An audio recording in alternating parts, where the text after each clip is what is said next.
Hi everyone, so today I'm going to be talking about how to Dockerize a simple Python application. You can apply this logic in any of your projects, either Node.js, a .NET project, Java project, any project. You can Dockerize almost virtually anything. So to get started, I'm going to be talking about, I'm going to start with creating the folder. So I'm using Visual Studio Code, but you can use any IDE of your choice. And so in VS Code on a MacBook, I'm also going to be pasting the link of this source code under the comment section. So let's get right into it. So inside the tutorials, so this is where I want to put all my tutorials. So the first one will be the create another new folder called, let's call this like a shopping, like a bank app, right? So we are going to click on the create button. So when you create the folder, then you just open it on VS Code, and yes, we have an empty folder and directory. So the first thing I'm going to do is to add a file. So for most Python applications, you need to have like a app.py file, and in this app.py file, you need to import the Flask project. From Flask, import Flask, and we're going to create like a factory function called create underscore app. So in this create app, you can easily see stuff like this online. So in the create app, all we need to do is call app is equals to Flask underscore name underscore, right? And we are going to, it's just a simple application. So we are going to return the application that we created. So we need to do something like if the name, right, is equals to underscore name underscore. So we need to have the app to be equals to create the app, and we can also import login here.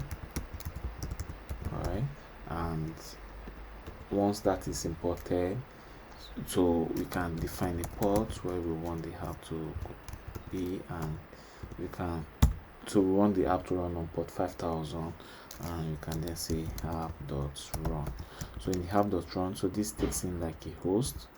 All right, so we need to put the host to be equals to 0.0.0.0 to route anything coming from any local IP address. So from any IP address, and the port to be equals to port, then we need to put a debug here, debug to be equals to true. All right, so we have a simple Flask application, but this will not work. We need to import Flask. We need to install Flask into our project. So I believe a prerequisite before this tutorial is to have a Python installed on your machine. And once you have that installed, all you need to do is from the directory here, you just do python -m -v. So we want to create like a virtual environment for our Flask application. So this will create a folder in this app. Can you see the folder, right? So now in for Microsoft users, instead of having the bin, you are going to have like a folder called the scripts. So we have that created, so we need to activate the virtual environment. So the way we do this is vmv/bin. For Microsoft users, is going to be /scripts, so bin, and in the bin we're going to activate. So that will activate the vmv file for us, which has been activated. So now that we have done that, so all we need to do is to pip install Flask, right? Pip install Flask. So and that will install Flask. So to see if this has been run, so we need to run this pip install upgrade pip. I'm just going to copy this and then paste it in here, and this should upgrade my pip. So pip is just like the like the package manager for Python. So once that has been done, what we need to do now is to phrase it. So we can do bphrase, and we are going to create a small text file called requirements.text. So this phrases the config from the virtual environment and post them in the file. So these are the dependencies that we need to run this application. So if you look into it, you are going to see that Flask has been downloaded into this project. So the way we can run our application is to you can just do Flask run, and I think this should run our application. All right, so in order to see if this is working, so at the point of creating this application, we can do a login dot get logger. So we can do something like this, and oh, we don't even need to do the logger dot get logger. We can just say login dot debug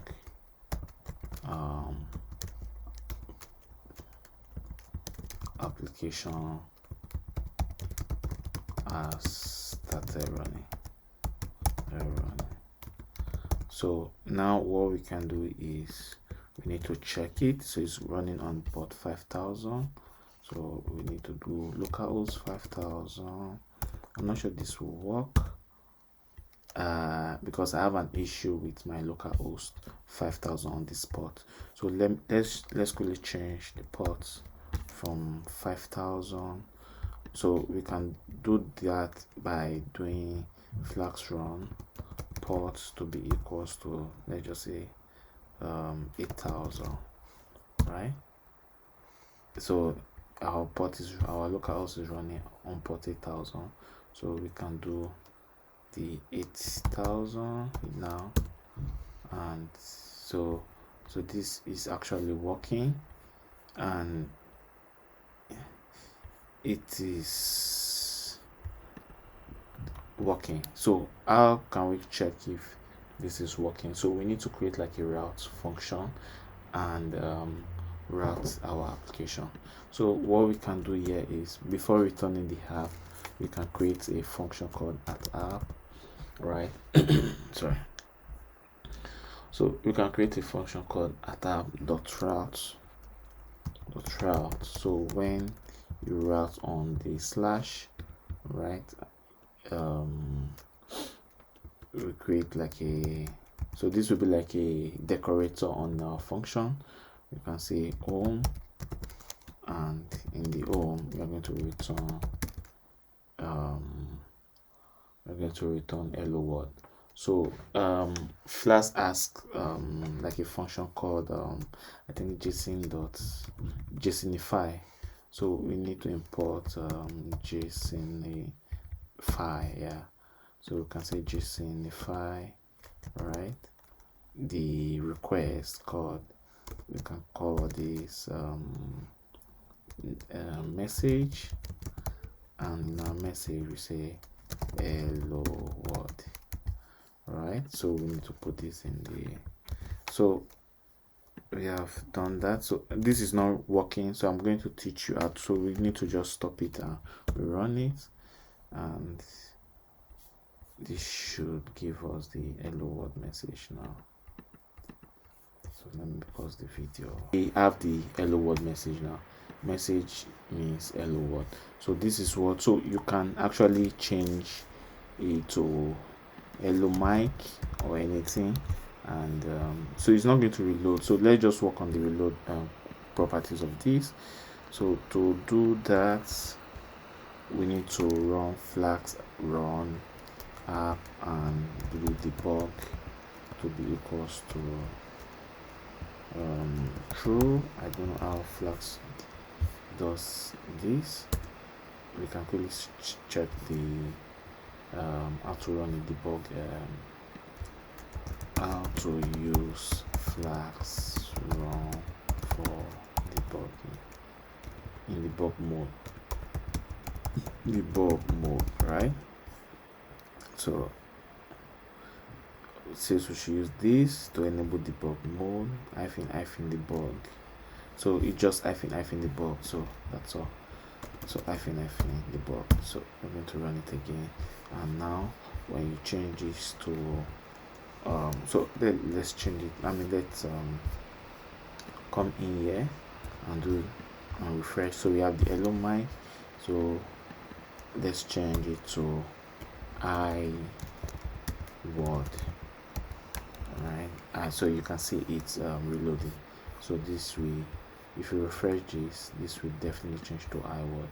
Alright, so we are going to stop this now, and the next part of this video is to dockerize this application. So to add Docker to this folder, we are going to click on this and create a new file called Docker file. Alright, so in this, the first thing we are going to do is to add the to add the content of our Docker file. So if you are not familiar with Docker, so we can just do like a quick search on Docker, and Docker has like a very simple documentation that you can use and that you can follow, and that would guide you. Right, so it is faster and it runs on anywhere. So by going using Docker, we are trying to containerize our application. So first thing you need to do is to download the Docker. So let me show you how it is done. So we can come in here and say Docker desktop. So if you are using, I'm using a Mac. If you are using a Windows PC, you just put Docker, install Docker on Mac or on Windows. So it gives you the system requirements, it gives you the install and how to install this. Alright, so saying you can use this, install from the command line, and if you don't want to install from the command line, download the installer using the download button at the top of the page. So there's a so this is it. So you can download Docker for Intel chip or download Docker desktop for Mac. So once you are done downloading this, all we need to do now is, so I have it downloaded, so let me show you how it is. So once you follow this simple instruction, the Docker will open, the Docker file is going to open just like this. Alright, so once that has been done, the next thing we need to do is we need to start writing our Docker application. So but before you can write it, before you can start okay, so before you can start writing your application, you need to make sure that you have, once you do Docker on your command line, you have the features for the Docker. So I'm going to be explaining as we write this. Alright, so what I'm going to do now is go to the get started part of it, go to introduction, should we say concepts, the basics, what is a container. So you can read about what is a container, what is an image, and this gives you a lot of information about Docker. So what I want to do is to jump into the containerize an application. So we are going to put this in the directory as it is said. So we have different we have the Docker script for this is for Node.js, but for us we are going to be using Python. So the first thing we are going to do is to pull down a Python application. Right, so to do that, we can come back in here and say and go to Docker Hub.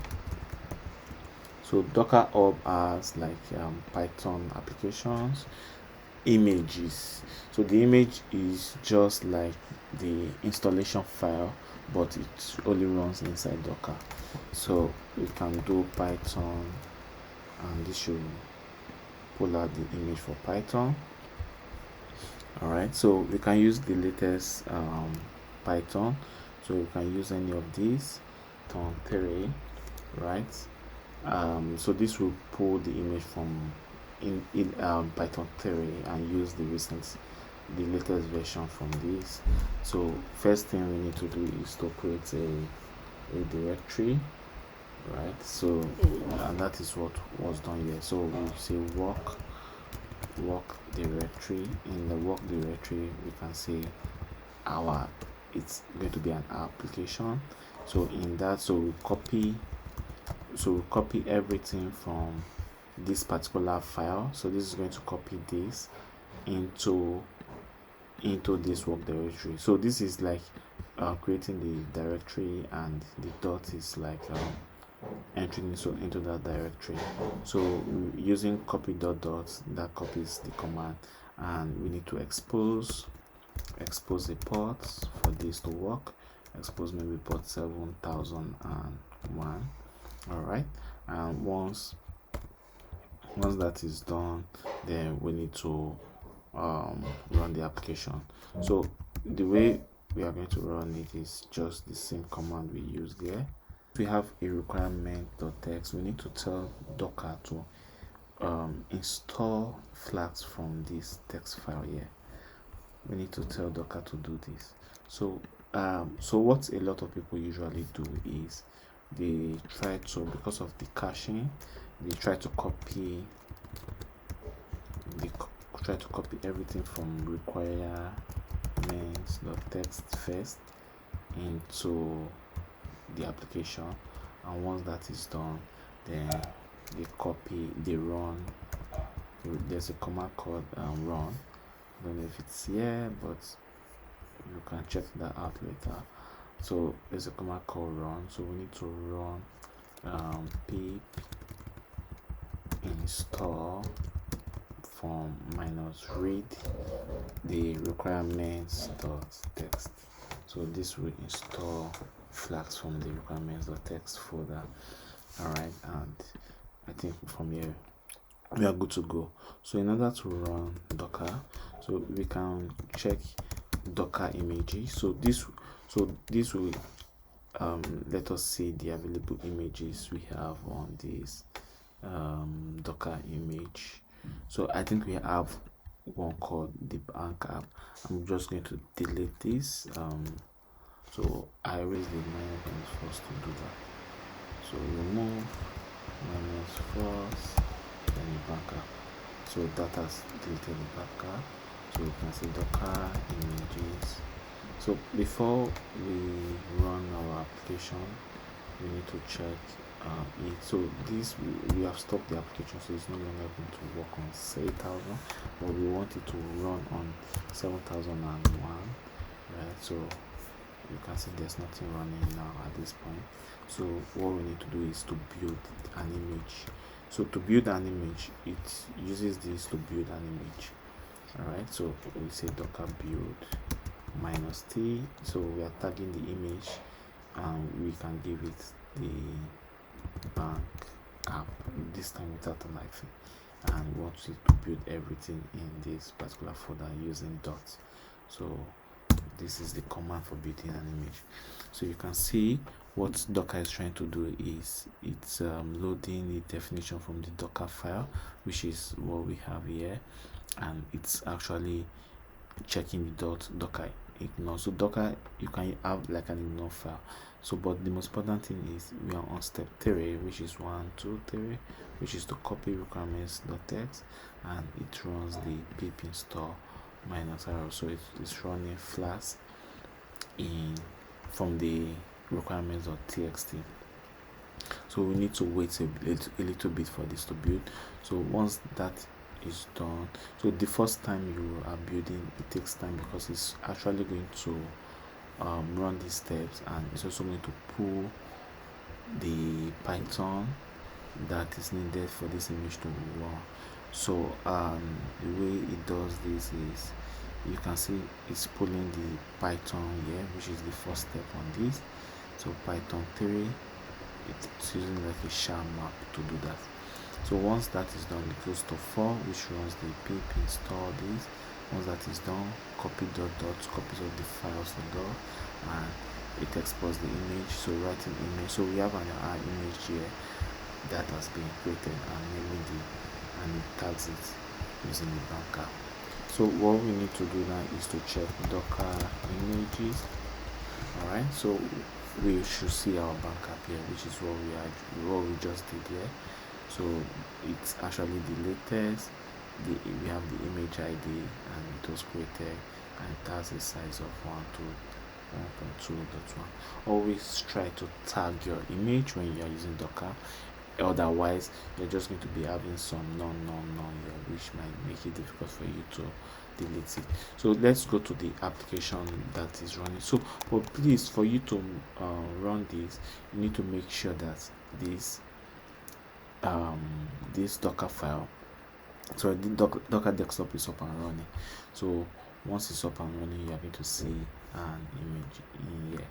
All right, so there are two ways to run this image. You can either run it from here, or you run it from the command line. Right, so we have the image ID is created, but I really want to run it from the command line, because I don't know if I run it from here. Let's see. So it's going to create a container. So what I really want to do is I want to, so, and the way you do the Docker run, so if you go back to the documentation, which is should be here, so starting an application, so you need to run using this. So what we need to do is you do Docker run. Now we want it to run at the background, so you need to use -d. So -d means this will run at the background. All right, sorry, it's short for detach, which runs the container in the background. So then we need to map the port. So the way you map the port is, this will be the local port, and this will be the container port. So the local port is the port on your computer, that is your computer port. So we want, when you go into 7001, all right, we want it to map to the port inside Flask. So we can decide to map it into 5000. All right, and let's see, and we need to now put the image name. So don't forget that the image name is banned now. So but if this runs, this will not our application is not going to start on, we want our application to start on port 5000. So if we want 5000, that means we need to expose the container port of 5000, and then this will start on 5000. Right, so before we can create this image, we need to, okay, so let's just do this. Let's create a container, even though this is not going to work. So a container has been created. So if you go to Docker ps to list all the containers, so we have this container Gestify, but I'm not seeing the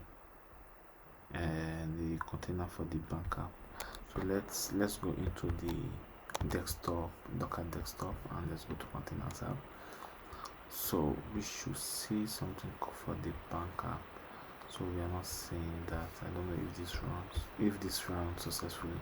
So what we need to do is we need to rerun this again.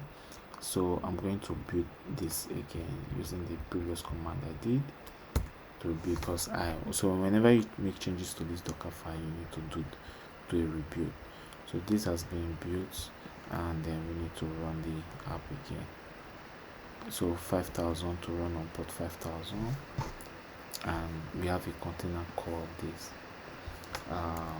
So we need to check Docker ps should list all our containers. I'm going to be, so we need to do like a host. So let's do something like this. Let's add this, and put our 5000 in here, 5000, and so let's do our build again, and let's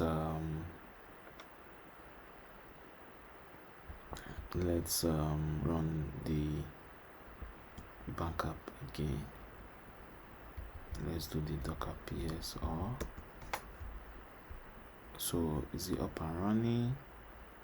Yeah, so our bank app is up and running.